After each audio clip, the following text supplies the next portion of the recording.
Hello, আসসালামু আলাইকুম viewers.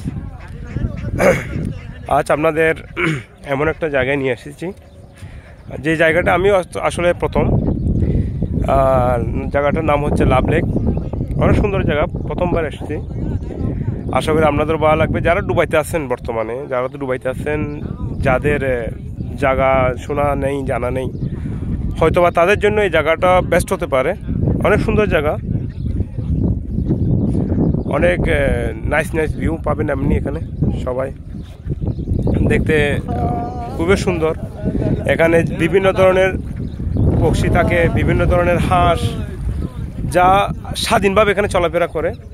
এখানে এছাড়াও এই পানির মধ্যে এরা মাছও চাষ করতেছে। এটা কাম টু লাভ লেক। সম্ভবত এটা আমার ধারণার মধ্যে এটা দুবাই গভর্নমেন্টের আন্ডারে রয়েছে। অনেক সুন্দর পার্ক বানিয়েছে। আশা করি আপনাদের ভালো লাগবে। চলুন আগে দেখি আরও কী কী আছে আপনাদের সাথে। আমি মোহাম্মদ রায়হানুল আলম, সাথে থাকবেন।